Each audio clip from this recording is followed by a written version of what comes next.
하늘에 있는 하나님의 가족으로 인정받을 가치가 있는 모든 사람들은 서로를 하나님의 아들과 딸로서 인정할 것이다. 저들은 저들이 받는 능력과 사유하심이 같은 근원, 곧 저희 죄를 위하여 십자가에 돌아가신 예수 그리스도에게서 오는 것임을 깨닫게 될 것이다.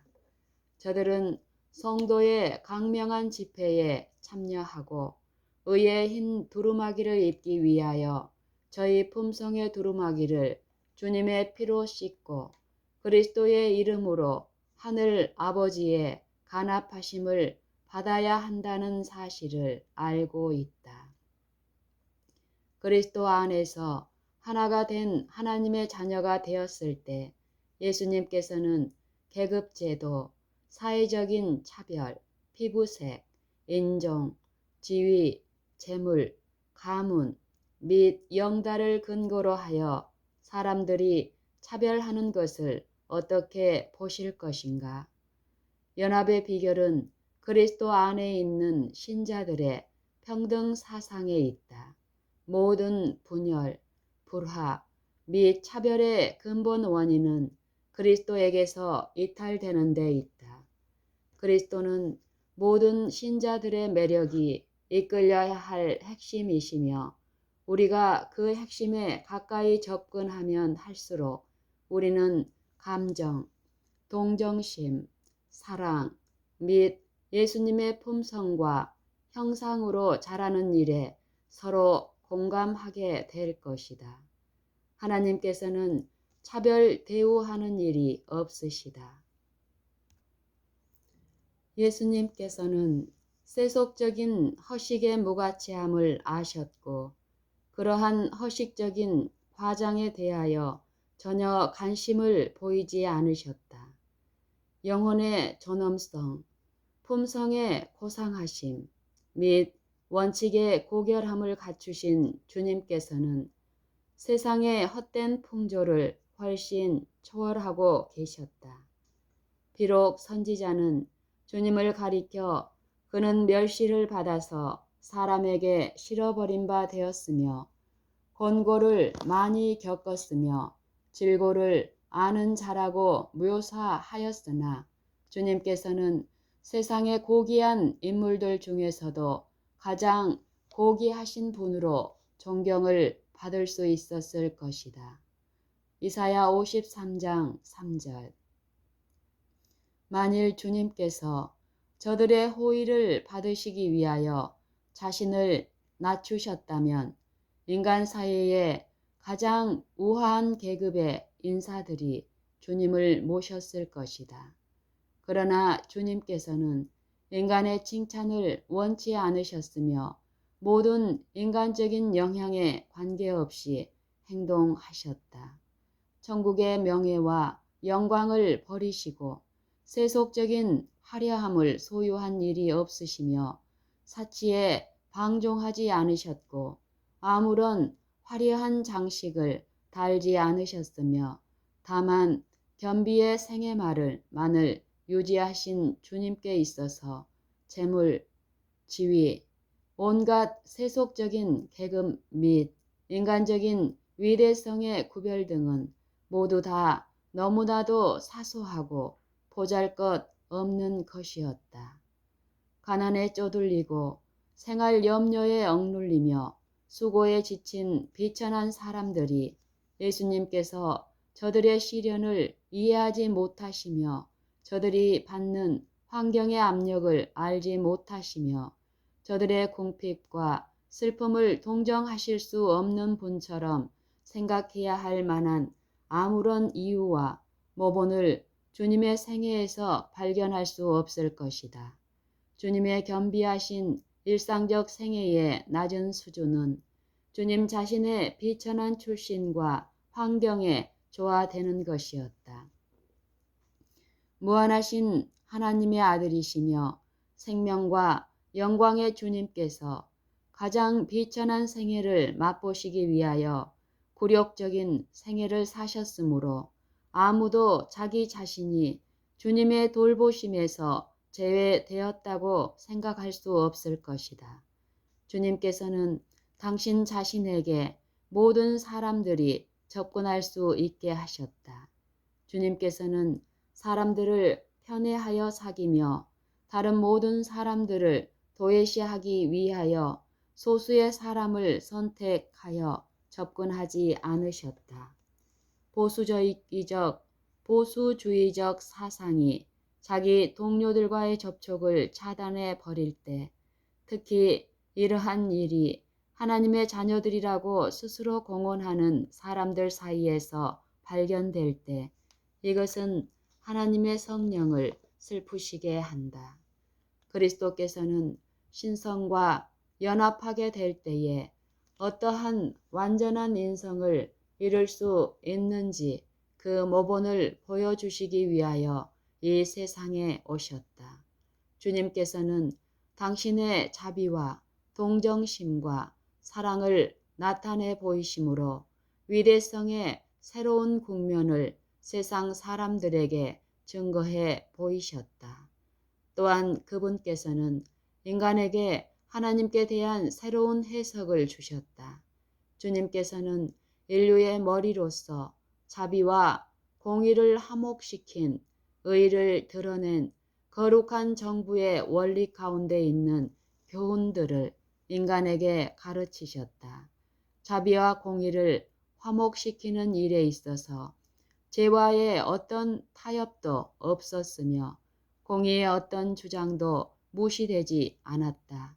자비와 공의는 하나님의 거룩한 속성으로서 각기 제정된 위치가 있는데, 자비는 그 자체의 온화하고 관대한 기질을 소멸함이 없이 또는 그 자체의 동정적인 특성을 상실함이 없이 회개하지 않는 완고한 죄인을 벌하는데 그 기능을 행사할 수 있으며, 공의는 그 자체의 성실함을 범하지 않고 회개한 죄인을 용서하는 일에 그 기능을 행사할 수 있다.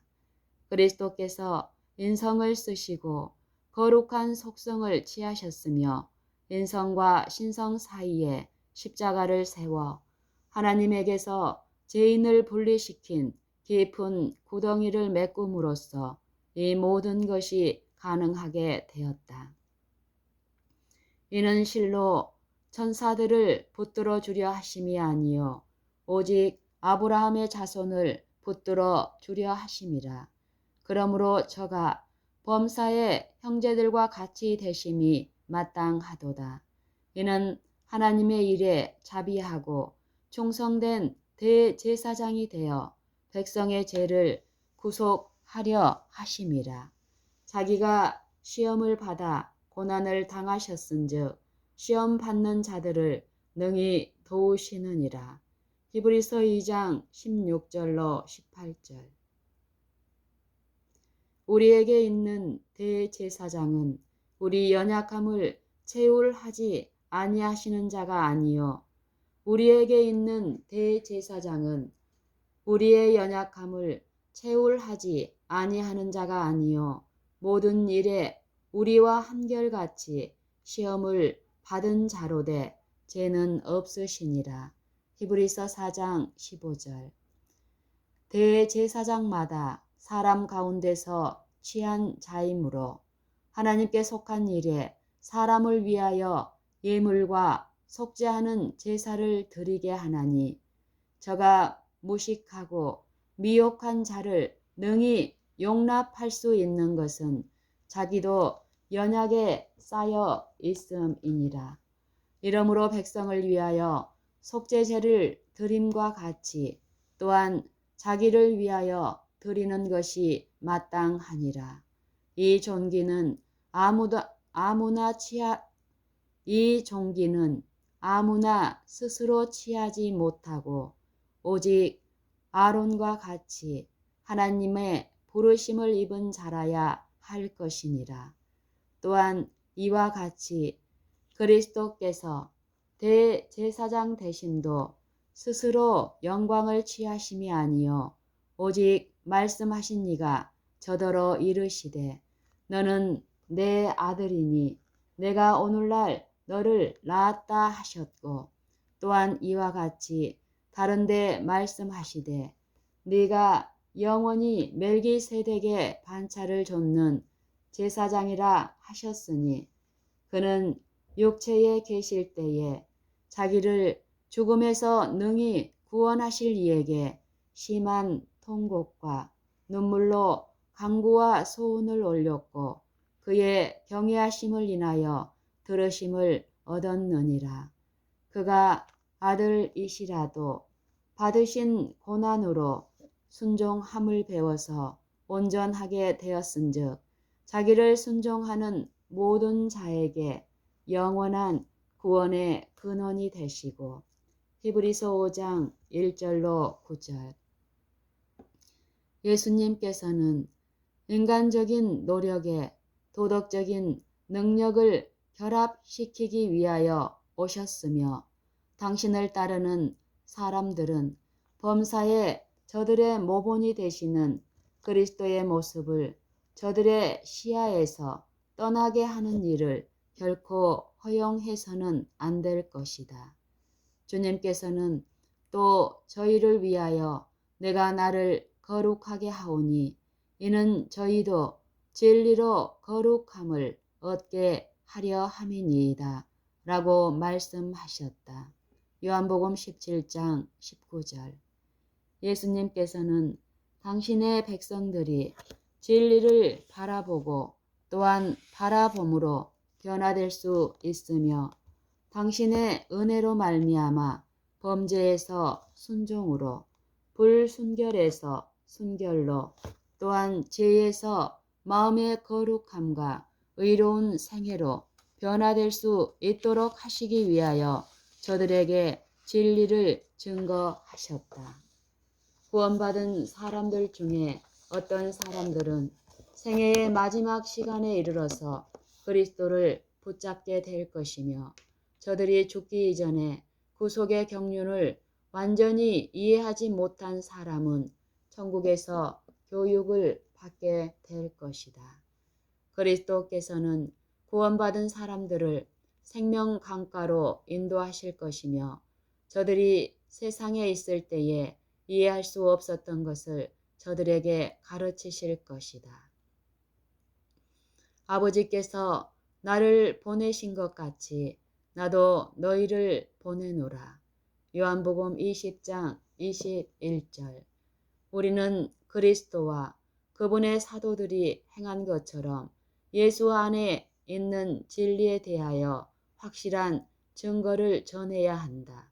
우리는 성령의 능력을 믿고 자비와 선하심과 십자가에 달리시고 부활하신 구세주의 사랑을 증거해야 하며 많은 사람들의 심령에서 흑암을 몰아내는 매개물들이 되고 많은 사람들이 하나님께 감사와 찬송을 돌리도록 해야 할 것이다. 하나님의 모든 아들과 딸이 성취해야 할 위대한 사업이 있다. 예수님께서 너희가 나를 사랑하면 나의 계명을 지키리라. 내가 아버지께 구하겠으니 그가 또 다른 보혜사를 너희에게 주사 영원토록 너희와 함께 있게 하시리니 라고 말씀하셨다. 요한복음 14장 15절 16절. 주님께서 당신의 제자들을 위하여 기도하실 때에 주께서 말씀하시기를 당신과 함께 자리를 같이 한 사람들만을 위해서 기도하는 것이 아니라 또 저희 말을 인하여 나를 믿는 사람들도 위하여 기도하셨다고 하였다. 요한복음 17장 20절. 또다시 주님께서는 내가 갔다가 너희에게로 온다 하는 말을 너희가 들었나니 나를 사랑하였다면 나의 아버지께로 감을 기뻐하였으리라. 아버지는 나보다 크심이니라고 말씀하셨다. 요한복음 14장 28절. 이처럼 그리스도께서 당신의 백성을 위하여 기도하셨고 당신의 동역자들로서 저들에게 성공을 보장해 주시기 위하여 풍성한 허락의 말씀을 허락해 주셨음을 우리는 안다. 주님께서는 이보다 큰 것도 하리니 이는 내가 아버지께로 감이니라 고 말씀하셨다. 요한복음 14장 12절. 그리스도의 말씀을 믿는 사람들과 행하는 사람들에게 주신 특권이 얼마나 놀라운가. 그리스도의 말씀을 믿는 사람들과 행하는 사람들에게 주신 특권이 얼마나 놀라운가. 그리스도를 죄를 담당하신 분이요 우리 죄악을 위한 화목 제물이심을 아는 지식이 우리로 거룩한 생애를 살게 하는 힘이 된다. 이 지식은 인류의 행복을 위한 완전한 보호자이다. 그리스도를 죄를 담당하신 분이요 우리 죄악을 위한 화목 제물이심을 아는 지식이 우리로 거룩한 생애를 살게 하는 힘이 된다. 이 지식은 인류의 행복을 위한 완전한 보호자이다. 사단은 이 지식이 없이는 우리가 반드시 혼란에 빠지게 되고 우리의 힘을 상실하게 될 것을 잘 알고 있다. 하나님께 대한 우리의 신앙은 사라질 것이며 원수의 모든 교활한 술책에 희생을 당하는 사람이 될 것이다. 사단은 인간을 멸망시키기 위하여 정교한 계획들을 세워놓았다. 우리로 예수님을 보지 못하게 하여 사랑과 자비의 봉사를 잊어버리게 하고 우리를 보호하시는 하나님의 크신 사랑과 능력에 대한 지식을 끊어버리며 하늘에서 비치는 모든 광선을 가로막기 위하여 마치 하나님과 인간 사이에 드리운 사망의 장막처럼 지옥과 같은 그늘을 던지는 것이 사단의 목적이다. 그리스도께서만이 홀로 신성을 대표할 수 있으셨다. 태초로부터 하늘 아버지의 면전에 있었고 보이지 아니하시는 하나님의 나타난 형상이셨던 주님께서만이 이 사업을 성취하기에 충분한 자격이 있으셨다. 언어의 묘사만을 가지고 세상 사람들에게 하나님을 나타낼 수 없었다. 순결한 생애, 하나님의 뜻에 대한 완전한 신뢰와 복종의 생애, 하늘에 있는 가장 높은 천사까지라도 피하였을지 모를 굴욕적인 생애를 통해서 하나님 자신이 당신을 인류에게 나타내지 않으면 안 되었다. 이 일을 행하시기 위하여 우리 구세주께서는 당신의 신성에 인성을 온 입으셨다. 인류에게 이해를 시킬 수 있는 유일한 방법이었으므로 주님께서는 인간의 기능들을 사용하셨다. 오직 인성을 통해서만 인류에 접근하실 수 있으셨다. 오직 인성을 통해서만 인류에 접근하실 수 있으셨다. 주님께서는 하나님께서 당신을 위하여 예비하신 인간의 몸을 통해서 하나님의 성품을 행동으로 실천해 보이실 수 있으셨다. 오직 인성을 통해서만 인류에 접근하실 수 있으셨다. 주님께서는 하나님께서 당신을 위하여 예비하신 인간의 몸을 통해서 하나님의 성품을 행동으로 실천해 보이실 수 있으셨다. 따라서 주님께서는 인간의 육체 가운데서 하나님의 생명을 보존하심으로 이 세상을 축복하셨으며 이렇게 하여 당신께서 인성을 신성과 연합시킬 수 있는 능력을 가지셨다는 사실을 나타내 보이실 수 있으셨다. 그리스도께서는 아버지 외에는 아들을 아는 자가 없고 아들과 또 아들의 소원대로 계시를 받는 자 외에는 아버지를 아는 자가 없느니라 고 말씀하셨다. 마태복음 11장 27절. 그리스도께서는 아버지 외에는 아들을 아는 자가 없고 아들과 또 아들의 소원대로 계시를 받는 자 외에는 아버지를 아는 자가 없느니라고 말씀하셨다. 아, 하나님의 아들의 고귀한 사업에 대하여 얼마나 이해성이 부족한가. 주님께서는 손에 이 세상의 구원을 쥐고 계셨다.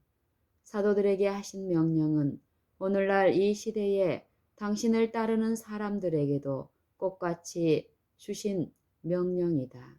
그의 이름으로 제 사함을 얻게 하는 회개가 예루살렘으로부터 시작하여 모든 족속에게 전파되어야 한다. 누가복음 24장 47절. 우리 구세주께서는 하늘과 땅의 모든 권세를 갖고 계시며 이 권세를 우리들에게 주시겠다고 약속하셨다. 마태복음 28장 18절. 오직 성령이 너희에게 임하시면 너희가 권능을 받고 예루살렘과 온 유대와 사마리아와 땅끝까지 이르러 내 증인이 되리라. 사도행전 1장 8절.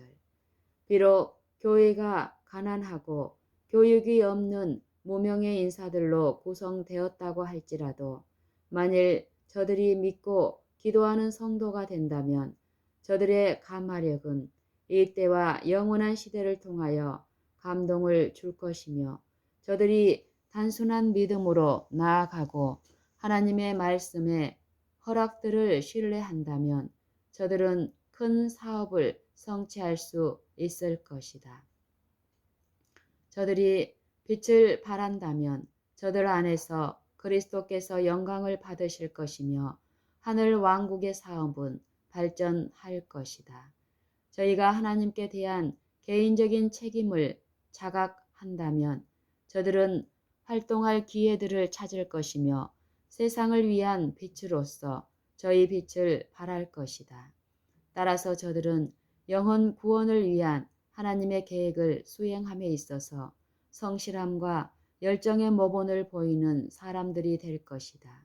비록 가난하고 무식할지라도 만일 저들이 선택하기만 한다면 그리스도의 학교에서 배우는 학생들이 될 것이며 주님께서는 저들에게 참된 지혜를 가르치실 것이다. 온유하고 어린아이와 같은 신뢰심과 참된 경건과 참된 신앙을 가진 이의 생애는 다른 사람들에게 끼치는 감화력이 효과적일 것이다. 높은 수준의 교육을 받은 사람들은 하나님보다도 저들의 책에서 얻은 지식을 더욱 의뢰하는 경향이 있다. 때때로 저들은 은밀한 기도로서 하나님과 더불어 열심히 씨름하여 하나님의 섭리에 대한 지식을 탐구하려 하지 않으며 믿음으로 하나님의 허락의 말씀들을 붙잡지 않는다. 신령한 종교적 열정을 받은 사람들은 그리스도와 같은 정신을 가지고 다른 사람들과 대화를 나눌 기회를 찾을 것이며 하나님께 대한 지식과 하나님께서 보내셔서 저를 아는 것이 영생이 되게 한 예수 그리스도에 대한 지식을 다른 사람들에게 가르치기 위하여 기회를 엿볼 것이다. 저희는 산 편지들이 될 것이며 인류에게 세상의 빛이 되시는 주님을 증거할 것이다. 그리스도께서는 그 종들에게 권한을 주어 각각 사물을 맡기셨다. 그리스도께서는 그 종들에게 권한을 주어 각각 사물을 맡기셨다. 마가복음 13장 34절. 주님께서는 모든 사람이 각기 자신의 일을 충성되게 행하기를 기대하신다. 높은 사람이나 낮은 사람이나 부자나 가난한 사람을 막론하고 모두가 주님을 위하여 해야 할 일이 있다. 모든 사람들은 활동하도록 부르심을 받았다. 그러나 만일 그대들이 주의 음성을 순종하지 않고 그대들을 충만케 하시는 그리스도를 견고히 신뢰하는 가운데 주님께서 맡기신 사업을 수행하지 않으며 또한 주님의 모본을 따르지 않는다면 악하고 게으른 종으로 그대들의 이름이 적혀질 것이다.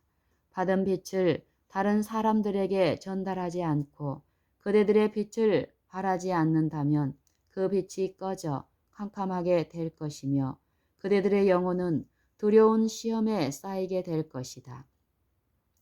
하나님께서는 진리를 알고 있는 모든 사람들에게 이같이 너희 빛을 사람 앞에 비치게 하여 저희로 너희 착한 행실을 보고 하늘에 계신 너희 아버지께 영광을 돌리게 하라고 말씀하신다. 마태복음 5장 16절. 진리에 대한 지식을 다른 사람들에게 전하라. 이것이 세상을 빛으로 환하게 밝히기 위한 하나님의 목적이시다. 만일 그대들이 주어진 위치를 지키지 않고 그대들의 빛을 발하지 않는다면 그대들은 결국 어둠에 쌓이게 될 것이다.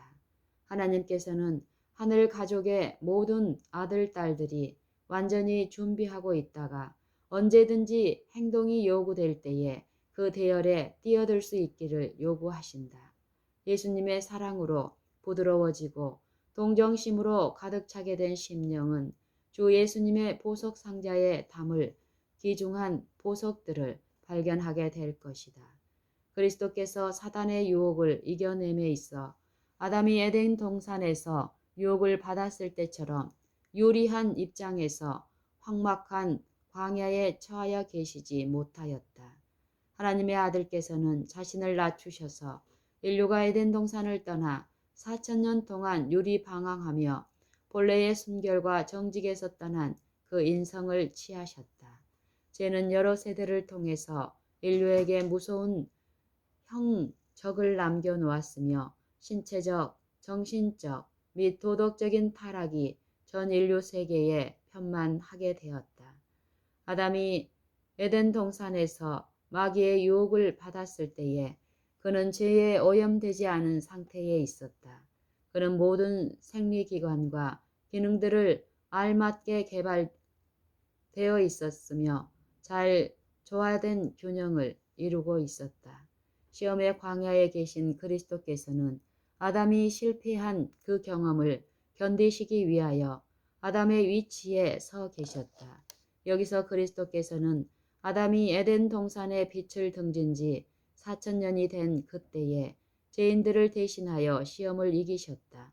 하나님의 면전에서 분리된 인류는 계속되는 세대마다 하나님에게서 멀리 떠나 아담이 에덴에서 소유했던 본래의 순결과 지혜와 지식에서 현격하게 이탈되었다. 그리스도께서는 인류를 도우시기 위하여 이 땅에 오셨을 그때에 존재했던 인류의 죄들을 그리스도께서는 인류를 도우시기 위하여 이 땅에 오셨을 그때에 존재했던 인류의 죄들과 유약성을 지닌 몸을 가지고 계셨다. 인류를 대신하여 타락한 인류의 약점들을 취하신 채 인간이 당해야 할 모든 점에 있어서 사단의 시험을 받으셔야만 하였다. 아담은 자기 마음에 원하는 모든 것들로 둘러싸여 있었다. 또한 모든 욕구는 충족되었다. 영광스러운 에덴 동산에는 죄가 없었으며 태화의 흔적조차 없었다. 하나님의 천사들은 거룩한 한 쌍의 인간과 더불어 자유스럽고 애정이 어린 분위기에서 대화를 나누었다. 행복한 새들은 저희 창조주를 향해 자유롭고 즐거운 찬송의 노래를 힘껏 불렀다. 행복하고 천진난만한 분위기 가운데서 자라는 평화스러운 짐승들은 아담과 하와의 주위에서 뛰어놀았으며 저희 말에 순종하였다. 아담은 완전한 인격을 갖추고 있었으며 창조주의 작품 중에서도 가장 고귀한 존재였다. 그는 하나님의 형상을 가지고 있었으나 천사들보다는 조금 못하였다. 둘째 아담이신 그리스도께서 사단과 대결하시기 위하여 혈혈단신으로 음침한 광야로 들어가신 것은 얼마나 놀라운 대조인가. 타락한 이래로 그리스도께서는 이 지상에 나타나신 그때까지 인류는 점점 그 몸집과 체력에 있어서 쇠퇴하였으며 도덕적 가치의 저울이 점점 밑으로 기울어지게 되었다. 타락한 인류를 향상시키기 위하여 그리스도께서는 인류가 처하여 있던 그 위치에 이르러야만 하였다. 주님께서는 인성을 쓰셨으며 인간의 유약성과 타락한 상태를 취하셨다. 죄를 알지 못하는 주님께서 우리를 위하여 죄가 되셨다. 인간적인 비애의 가장 깊은 맛을 맛보시기 위하여 당신 스스로 굴욕을 당하심으로써 인간에게 이를 자격을 얻으셨고 인간을 죄 가운데서 빠지게 한 타락의 상태에서 건질 수 있게 되셨다.